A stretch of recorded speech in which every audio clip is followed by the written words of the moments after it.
Hello again. This is John Warley speaking to you from Beaufort, South Carolina on a beautiful spring day. Beautiful Beaufort.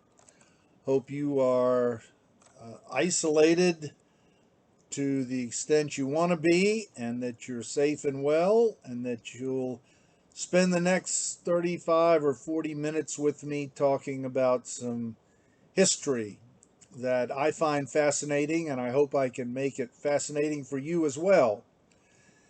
This program is brought to you, as always, by the University of South Carolina, Beaufort, in conjunction with the Osher Lifelong Learning Institute. The OLLI program is a vital cultural resource here in Beaufort and beyond, and I urge all of you to join it. I have been associated with it for several years and am very proud of that fact. My name is John Warley. This is the third or fourth lecture that I've done in this series. I did a lecture on Civil War Beaufort that I know many of you have watched, and I appreciate that. I followed it up with Reconstruction in 1865, then Reconstruction in 1866. And I have very cleverly named this lecture Reconstruction 1867. So we're going to spend some time in that year and maybe a little bit before and a little bit after, too. I urged you during the last talk to please leave any recommendations or questions for me when you go on YouTube, or you can write the OLLI program directly, or you can write me directly at johnworley@gmail.com. I have a website, www.johnworley.com, and there you can purchase, if you're inclined, any of my 5 novels or my one nonfiction book, which is a history of the Citadel, which is my undergraduate alma mater. That book came out in 2018, seems to have found a nice reception among Citadel graduates, which pleases me. And the book is now in its second printing. So if any of you out there are bulldogs or have family members, fathers, grandfathers, daughters, sisters who are bulldogs, I urge you to buy a copy, which you can buy from my website. As I say, I'm going to talk today about the year focused on 1867, but in order to set the tone and the mood, I want to drop back and just do a brief recap of how we got here. Andrew Johnson became president upon Lincoln's death in 1865, and for 8 months had what we call presidential reconstruction, in that Congress was not in session and Johnson pretty much controlled the agenda. He called the tune, and Johnson was a Democrat, unlike the Congress, which was pretty heavily Republican. He was a Democrat. He had a pretty forgiving attitude toward the South about his Reconstruction policies. He gave amnesty to a lot of former rebels and Confederate soldiers. And he basically was aiming to keep support of white Democrats, conservative Republicans in the U.S. House and Senate, and some border state conservatives, in hopes of winning the Democratic nomination for president in 18 for the election of 1868. In furtherance of that political agenda, he made some crucial mistakes in the year 1866, and we're not going to go into those in detail, but they are covered in my last lecture. Specifically, remember that up for a vote came the extension of the Freedmen's Bureau, which was the organization that was primarily charged with administering Reconstruction policies in the South, and an extension of its lifespan came up for a vote in Congress. Congress overwhelmingly approved it, and Johnson vetoed it. On the heels of that came the Civil Rights Act of 1866, which was designed to give freedmen certain political and social rights that they did not have, and that also passed overwhelmingly, and Johnson also vetoed that. The Congress overrode that veto in what I said was the first overriding of a major piece of legislation in U.S. history. So that set the tone in the spring of 1866 for a contentious relationship between Johnson and the Congress. Well, that was highlighted later in 1866 when the Congress passed the 14th Amendment. And remember, the 13th Amendment made slavery unlawful in the U.S. The 14th Amendment gave citizenship to everyone born in the United States, which of course included African Americans born here. So it gave African American citizenship, which, remember, the Dred Scott decision that had been decided in 1858 had said that Dred Scott was not a citizen, not entitled to the privilege of citizenship because he was African American.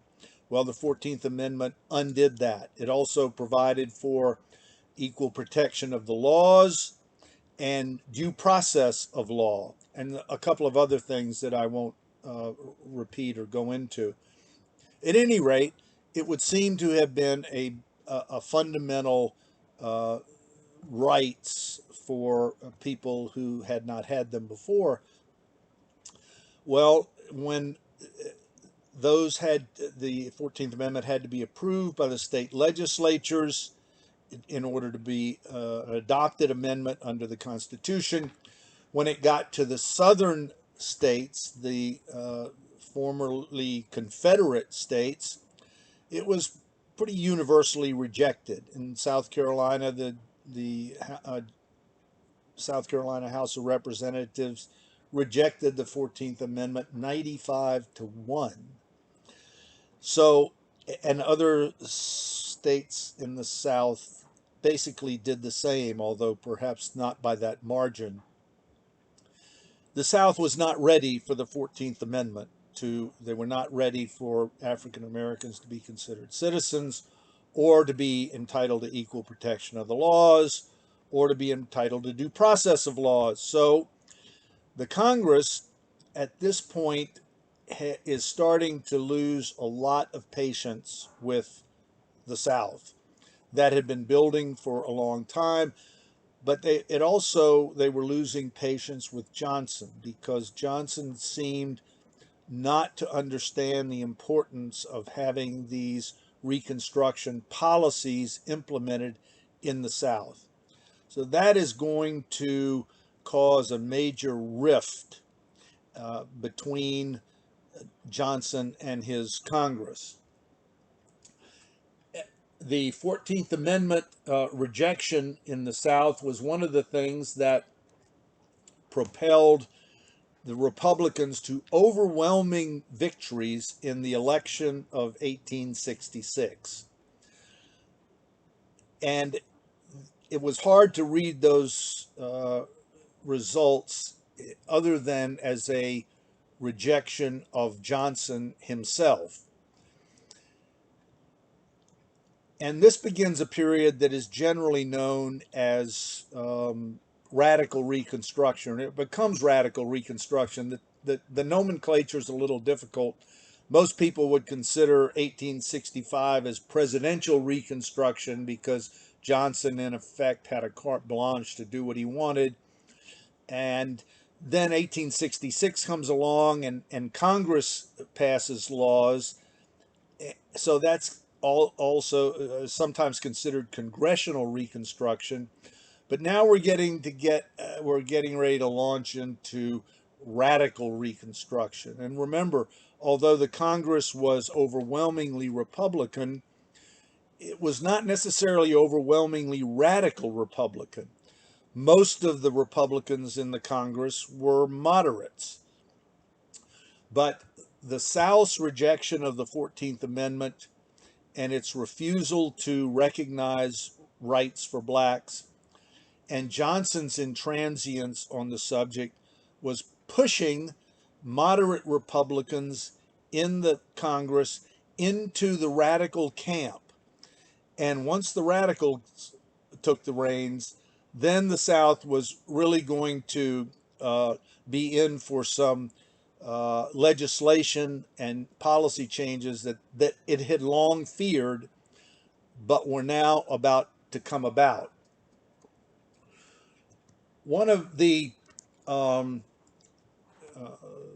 one of the most interesting votes that took place during this time, which I think perhaps more than any other vote, other than that maybe that 95-1 vote in the South Carolina House of Representatives, that sort of indicated how things were moving in this time frame, came in the District of Columbia.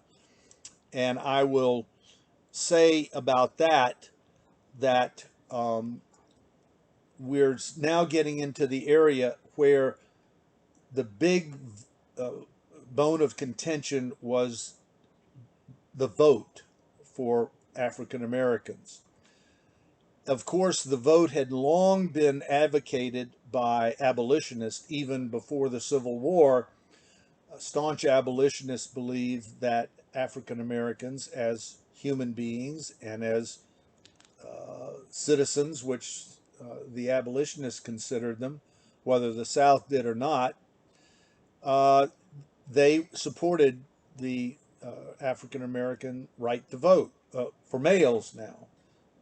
Very few of the abolitionists were willing to go all the way and advocate female suffrage.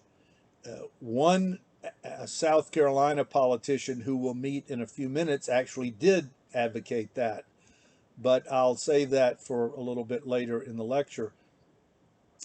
So the big item was the vote, but that was the top agenda item for radical Republicans. Most moderate Republicans were not in favor of initially of giving African Americans the right to vote, and certainly Southern Democrats were not in favor of that. But there was a vote in the District of Columbia, which I think illustrates how far this situation came, how fast it came. In December of 1865, there was a referendum in, of all places, Washington, D.C. The referendum was white voters voting only, and the issue was whether or not blacks within the District of Columbia should have the right to vote. That vote came out 35 for and 6,951 against. And all of this information, I'll be frank in saying, comes from Eric Foner's very fine book, The Reconstruction, America's Unfinished Revolution. He has a lot of information in that very fine book that I can't share with you today just because of time limits.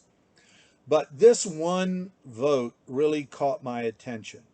So here you have a vote about 8 months after the Civil War ended among white voters in Washington rejecting the opportunity for blacks to vote there by what is almost as unanimous a vote as I can imagine.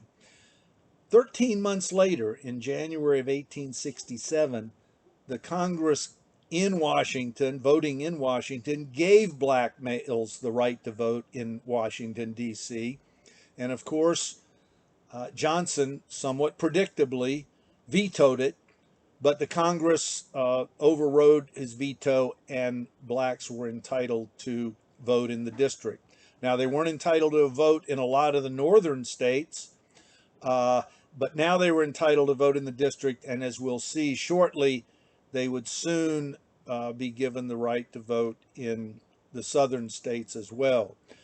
But that shows you how quickly, how it really shows you a frustration factor with the Congress, that the Congress was getting the message that the southern states were just not going to willingly adopt progressive Reconstruction policies. They basically were going to have to be dragged kicking and screaming to into compliance with the Congress's wishes. And in a mere 13 months, attitudes changed so much in the district that black males were given the right to vote. So in 1867, the Reconstruction Act, you can see by these provisions that the North is losing patience. As I said in the opening, or meant to say, the attitude in Congress became, okay, enough is enough. We're tired of pussyfooting around with this. And so now the South is going to be divided, was divided into 5 military districts. Obviously, Union soldiers were going to be sent in to support those districts. The Confederate states were now going to be required to adopt the 14th Amendment, no longer optional. If they wanted to be readmitted to the Union, they were going to have to adopt the 14th Amendment. They were going to have to adopt new constitutions because, as we saw in South Carolina, which was not that radically different from the other southern states, the constitution that they adopted after the Civil War ended contained the black codes. It basically sanctioned apartheid in the South. It did not do anything that the Congress felt was appropriate for people who had lost the war and lost the issue of slavery. And so now the Confederate States were going to be required to adopt new constitutions, only the big change was going to be these constitutions would be adopted with the participation of the freedmen, who were now going to be allowed to vote. And as I say, that vote was limited to males, but the freedmen were going to be given the vote when these new constitutions were to be set up. This is a radical change from life in the South. And to show you numerically how things changed in this crucial year of 1867, we need to look at the next slide. A Republican Party in South Carolina is formed for the first time, and by Robert Smalls and some of the other black leaders in Beaufort, and they named it the Beaufort Republican Club. This proved to be an influential group of the leaders of Beaufort, which Beaufort was at the time and remained for several decades thereafter overwhelmingly African American. As we've seen, there were some white soldiers who remained after the Civil War ended. There were some white Southern families who began to return to Beaufort after the war ended. And there were also some carpetbaggers, white and black carpetbaggers, who came down from the north to Beaufort looking for economic opportunity. And that composed the population of Beaufort, but it was statistically overwhelmingly black. And Robert Smalls was not only the leader of the blacks in Beaufort, but he became the political force in Beaufort for a generation after that. We'll talk a little bit more about that when we get into talking about the black leaders of Beaufort in that time, and there were leaders other than Smalls. But in 1867, as I mentioned, Beaufort was, as part of the South, South Carolina was now in a military district. There were 5 of them across the South. Beaufort was in military district number 2. And because African Americans were now going to be able to vote, they needed to be registered to vote. The Congress was not going to leave the registration of black voters to the white population of South Carolina, and therefore they tasked the Army with registering black voters. And in the year 1867, the Army registered 80,832, almost 81,000 black voters in South Carolina. There were at the time 47,000, almost 47,000 whites registered. So you can see, with the overwhelming majority of black voters in the state, you can sort of predict what's going to happen. The first order of business for these newly enfranchised voters is going to be to elect delegates to the mandated Constitutional Convention. As we've seen, South Carolina had a constitution, but now it needed a new one under the requirements of the Congress for readmission to the Union. Delegates to that Constitutional Convention had to be elected. So across the state of South Carolina, delegates were elected, and from Beaufort, 7 delegates were elected. 4 were African American, including Robert Smalls, and 3 were white. Robert Smalls led the delegation when it arrived in Charleston in 1868. But he was not the only influential African American that was part of that contingent. Another one was a man named William J. Whipper, and you see him pictured here. Whipper was born free in Pennsylvania in 1804 in the Philadelphia area. He served in the Union Army, was honorably discharged, and after that read law and was admitted to the South Carolina bar in 1866. I meant to check to see if he was the first African American admitted to the South Carolina bar. If he wasn't, he must have been among the first to be admitted. He moved to Beaufort, and he and Robert Smalls became political allies, and that alliance lasted for about 5 years, and then a bitter dispute arose between them, which I'll cover in another lecture, and they never reconciled it. So, disputes always make for interesting talks in history, so I'm going to look forward to giving you the nitty-gritty of the split between Robert Smalls and William J. Whipper. Whipper was notable for one other thing. In the Constitutional Convention that South Carolina is going to hold, he was a delegate who actually proposed that females be given the right to vote as well.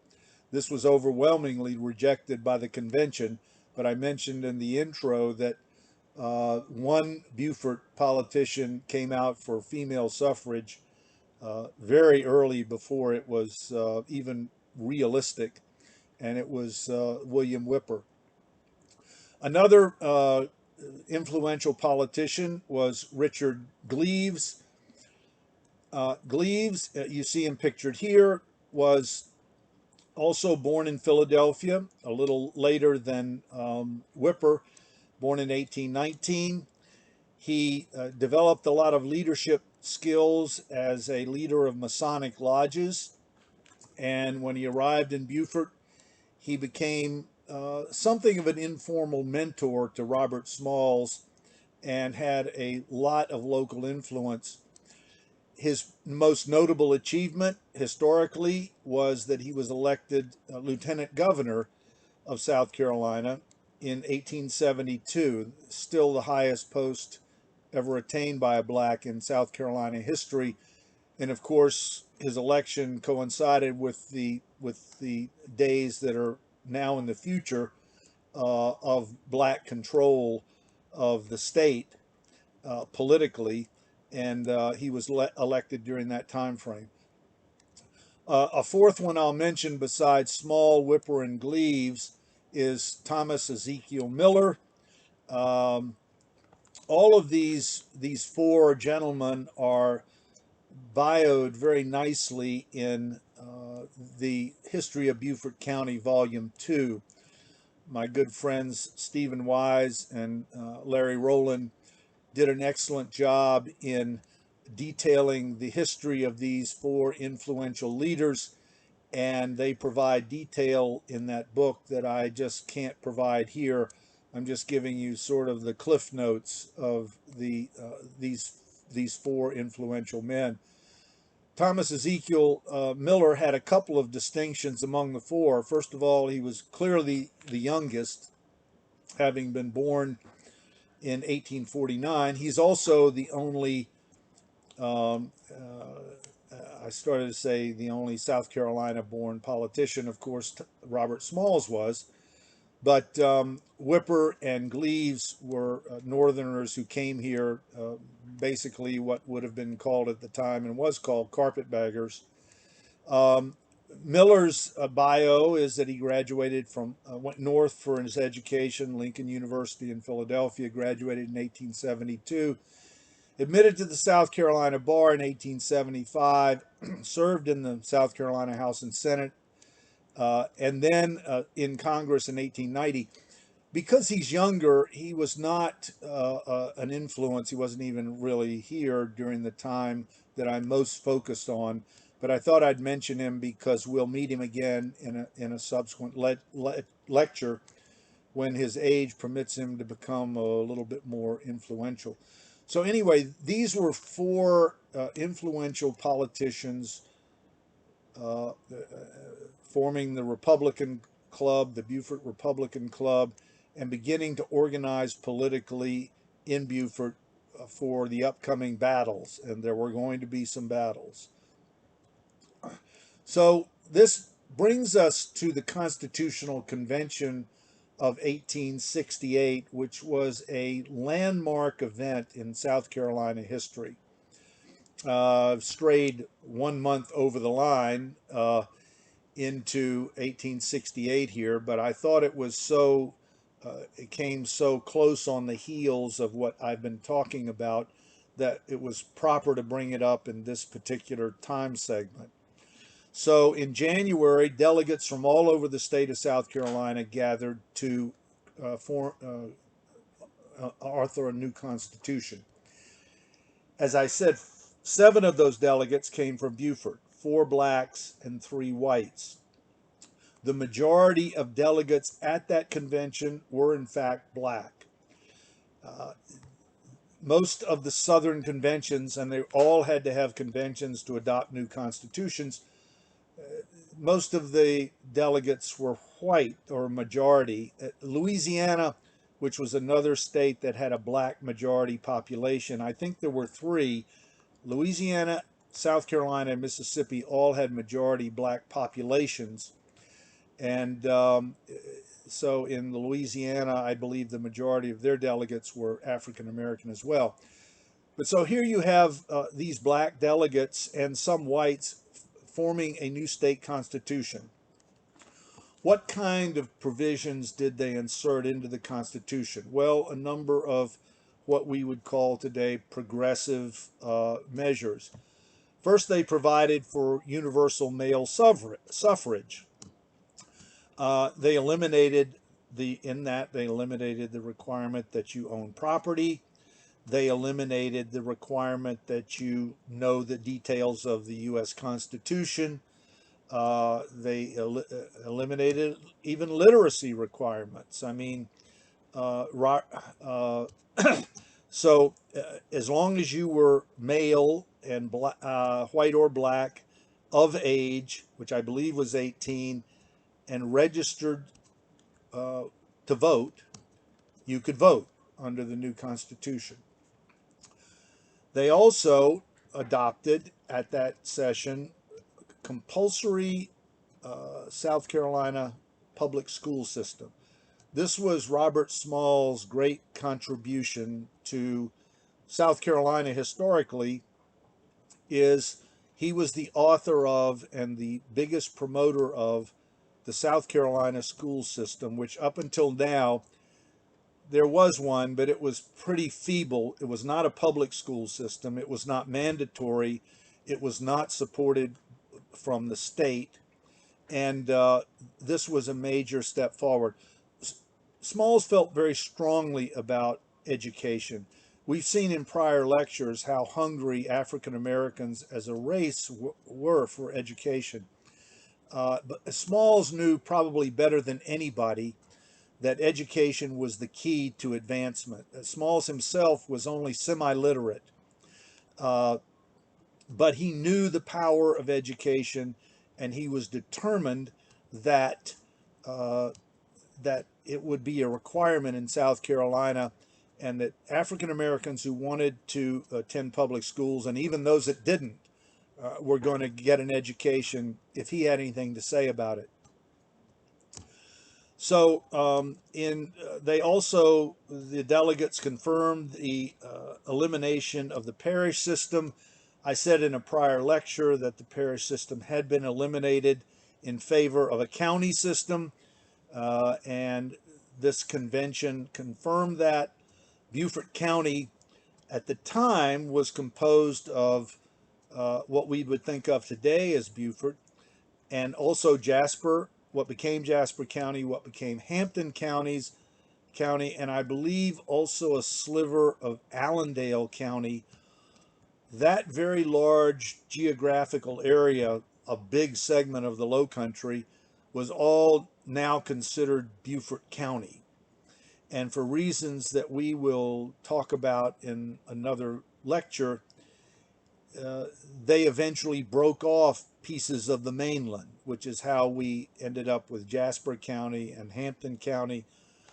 But those are stories for another day.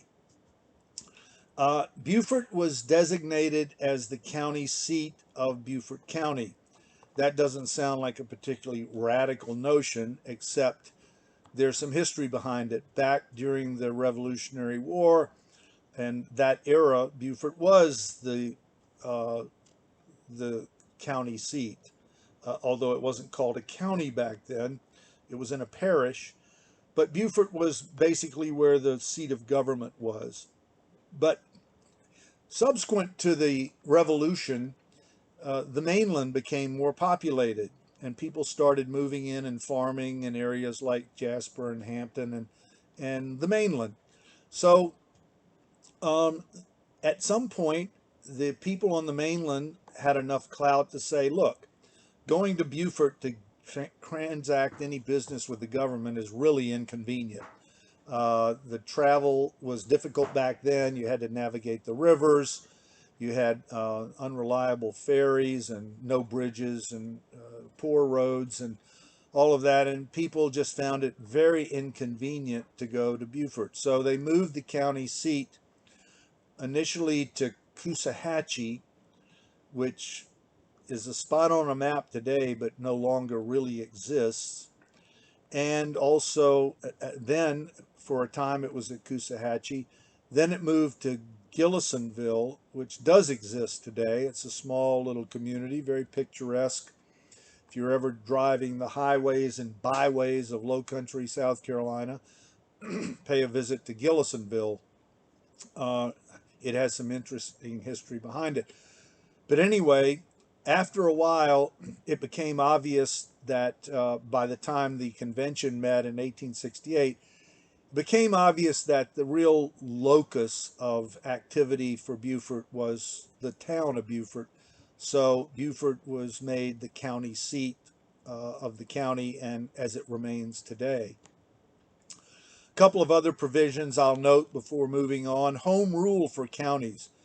Before this, the state was the controller of budgets and taxes and assessments and what education there was and all sorts of things. And as the state grew, that became increasingly impractical. Particularly now, as I say, we've got public schools are mandated. Who's going to control that? It's going to Columbia can't control all of that for the entire state of South Carolina. So they adopted home rule for counties. So now counties could set their own taxes. They could run schools. They could open up health facilities, clinics, hospitals. They could organize their own voting. They could do a lot of things independently. Tip O'Neill famously said that all politics are local. And now politics really are local in the Beaufort area because of this home rule provision. The last one I'll mention today is divorce. Up until this time, divorce was not recognized in South Carolina. And now, for better or for worse, it is. So this Constitution is destined to have a major impact on the future of South Carolina, certainly on the future of Beaufort. And in fact, the influence of this constitutional convention and the Constitution adopted is still evident in the South Carolina Constitution today. But we'll cover some of that in a subsequent lecture. So I've given you a lot today to think about, and I want to take just a moment to look ahead and see where we're going. We've stuck a tiptoe into the year 1868. It's a much more happens in that year that is going to interest you, certainly interests me as an amateur historian. And three issues that I'll just give you a heads up about: female suffrage. Women are increasingly agitating, lobbying for, demanding the right to vote. And their logic is somewhat irrefutable. If males can vote and African American males can vote, why can't we vote? How long do we have to be second class citizens when it comes to having a say in our own government? So that's on the horizon. Violence. In 1866, there were race riots in Memphis and New Orleans where dozens of people were killed, mostly African Americans, but a few whites. And violence is going to be an increasingly important part of life even in the low country of South Carolina. So we're going to get into that in a future lecture. And now, what will surely be greeted as an interesting subject for all of us who've lived through the last 6 months, 8 months, impeachment. It's not a secret that Andrew Johnson was impeached by the House, not convicted in the Senate, but impeached. And the foundations of that impeachment were laid in 1868, which is the next year we will deal with. So with that, I'm going to sign off today. Ask you to please visit the YouTube lectures that I've given before if you have an interest in this subject. And please join me for the next lecture, which I hope to have out again in about a week or 10 days, when we'll talk about the very interesting year of 1868. Signing off, stay safe, and I'll see you next time.